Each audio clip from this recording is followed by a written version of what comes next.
Welcome to About Being Whole, where we use art to calm ourselves and to learn about our emotional worlds. I'm your life coach, Bobby Wynn. Let's get started.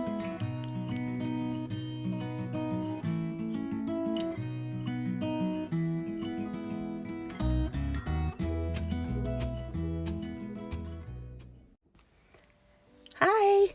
I thought it would be fun today to just sit down and paint and chat.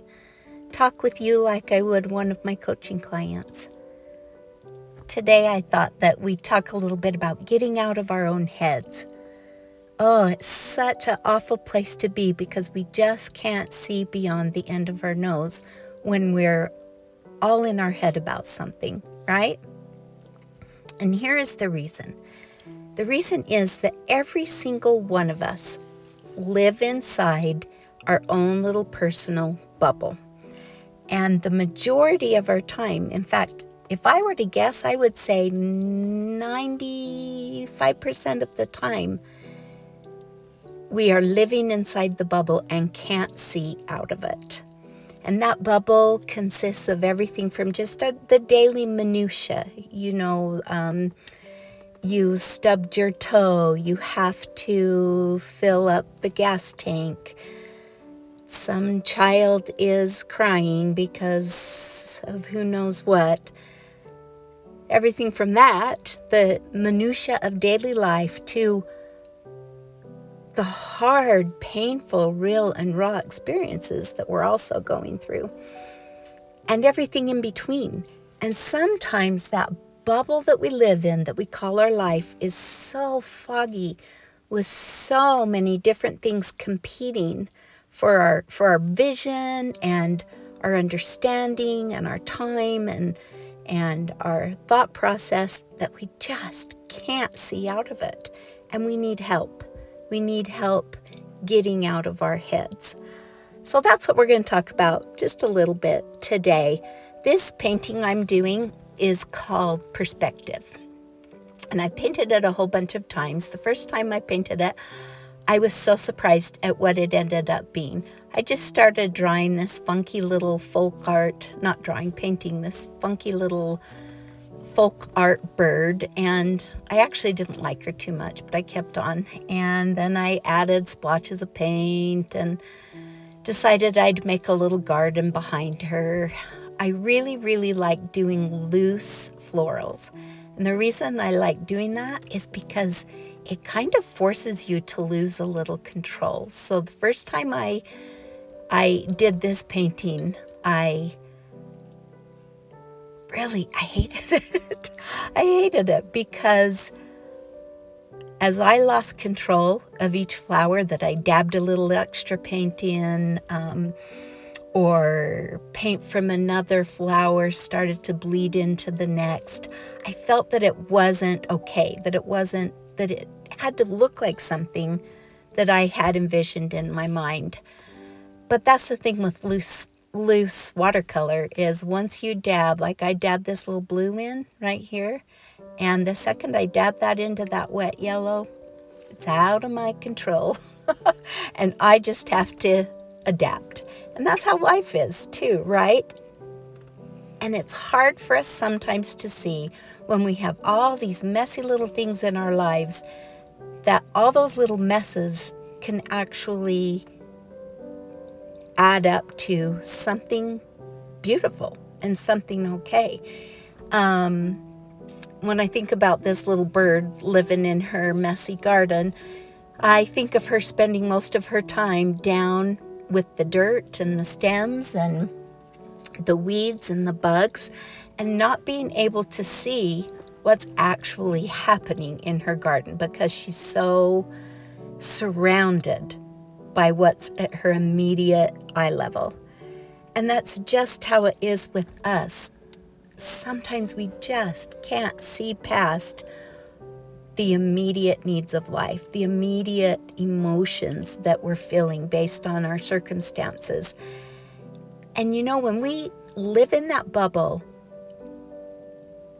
and don't have an opportunity to pull ourselves out of it, to get a realistic and honest view of what's actually happening in our lives, we can make some really stupid choices and really stupid decisions for us and even our families because we aren't seeing a clear picture.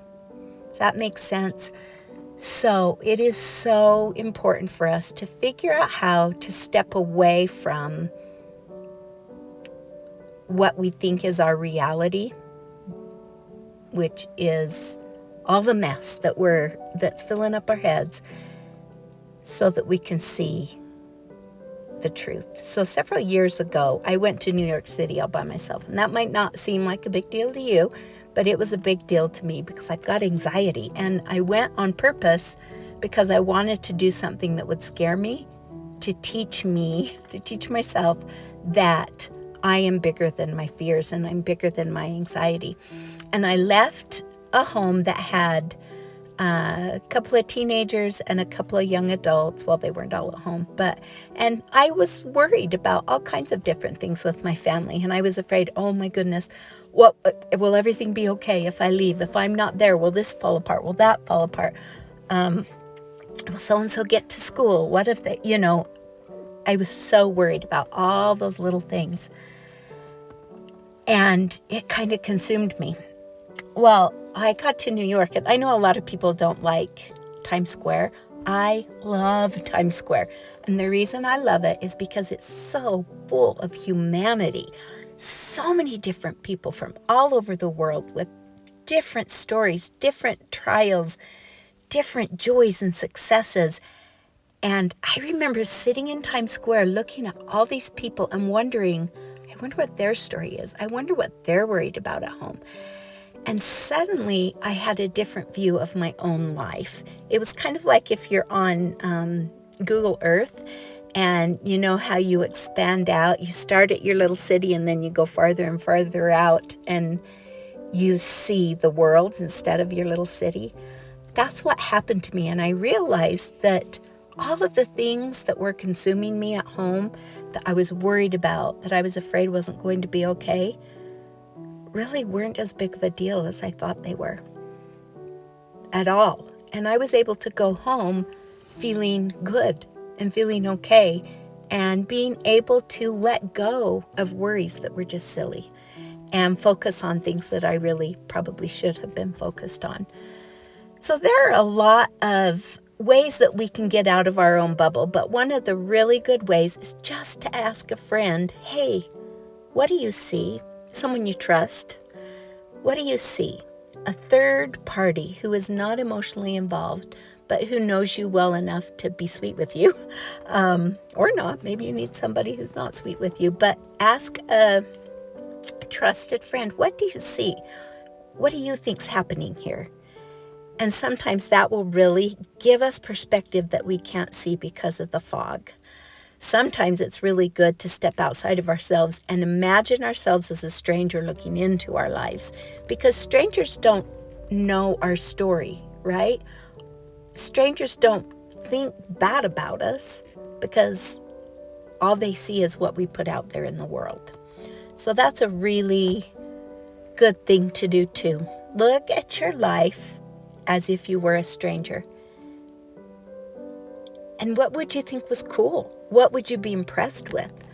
What would you wish you had in your life? And then you'll be like, oh, well, that is my life and I do have it. So, but it does help us really gain the ability to see honestly and truly what's happening and not focus so much on the dirt and the stems and the bugs and the weeds, but to see a full picture. And then we can make good choices, right? Then we can make better decisions based in reality. So I hope that you can take some time to step back, periscope yourself back from your life and look at it for what it really is, because I bet it's not as messy as you think.